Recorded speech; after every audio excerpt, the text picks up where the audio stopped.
इस वीडियो में मैं आपको ऑनलाइन मिनी स्टेटमेंट देखना, अकाउंट स्टेटमेंट देखना और उसे डाउनलोड करना बताऊंगा। अपने ऑनलाइन SBI अकाउंट में लॉगिन करने के बाद सबसे पहले आपके सामने अकाउंट समरी का पेज आता है। इसमें ट्रांजैक्शन अकाउंट के अंतर्गत आपका सेविंग अकाउंट आपको दिखाई देता है। चूंकि मेरा एक PPF अकाउंट भी है, इसलिए यहाँ पर मुझे अपना PPF अकाउंट भी दिखाई दे रहा है। इसी तरह यदि आपका कोई RD अकाउंट होगा या फिक्स डिपॉजिट अकाउंट होगा तो वो भी आपको यहाँ पर दिखाई देगा। यदि आप अपने अकाउंट में अवेलेबल बैलेंस को जानना चाहते हैं तो यहाँ क्लिक करें। आपके अकाउंट का अवेलेबल बैलेंस आपको यहाँ दिखाई देगा। अब यदि आपको लास्ट 10 ट्रांजैक्शंस देखने हैं या मंथली एवरेज बैलेंस जानना है तो यहाँ क्लिक करें। यहाँ आपको मंथली एवरेज बैलेंस देखने की लिंक मिलेगी।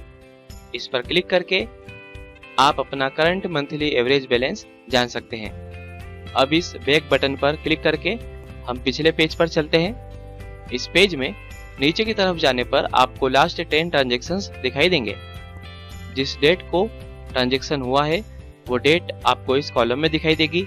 किस प्रकार का ट्रांजैक्शन हुआ है, यानी कैश डिपॉजिट किया गया है या विड्रॉल अमाउंट ऑनलाइन रिसीव्ड हुआ है या ट्रांसफर, उसकी जानकारी आपको इस कॉलम में दिखाई देगी। यहाँ आपको रेफरेंस नंबर या चेक नंबर दिखाई देगा। यदि आपने कोई अमाउंट विड्रॉल किया है या ट्रांसफर किया है या आपके अकाउंट से कोई अमाउंट डिडक्ट हुआ है तो वो आपको डेबिट के कॉलम में दिखाई देगा। यानी कि यदि आपके अकाउंट से पैसा गया है तो वो आपको डेबिट कॉलम में दिखाई देगा। इसी तरह यदि कोई अमाउंट आपके खाते में डिपॉजिट हुआ है या रिसीव्ड हुआ है तो वो आपको क्रेडिट कॉलम में दिखाई देगा। यानी कि अगर आपके अकाउंट में पैसा आया है तो वो आपको क्रेडिट कॉलम में दिखाई देगा। लास्ट में होता है बैलेंस का कॉलम, जिसमें आपको पर डे का जो बैलेंस होता है वो दिखाई देता है। चलिए अब पेज में ऊपर की तरफ जाकर इस बैक बटन पर क्लिक करते हैं और पिछले पेज पर चलते हैं। ये तो अभी हमने देखे लास्ट 10 ट्रांजैक्शंस, पर यदि आपको किसी पर्टिकुलर मंथ के या फिर किसी पर्टिकुलर पीरियड के ट्रांजैक्शंस देखना है तो उसके लिए अकाउंट स्टेटमेंट ऑप्शन पर क्लिक करें। अब जिस अकाउंट का स्टेटमेंट आपको देखना है उसे सिलेक्ट करें।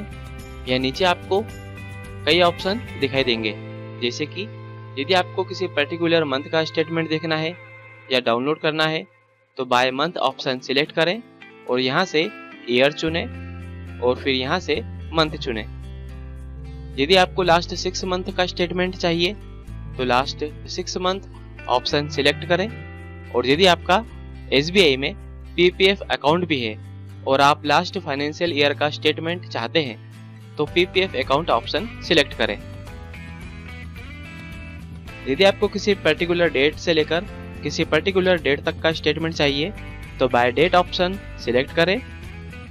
स्टार्ट डेट में वो डेट चुनें जिस डेट से आपको स्टेटमेंट चाहिए और फ्रॉम डेट में वो डेट चुनें जिस डेट तक आपको स्टेटमेंट चाहिए।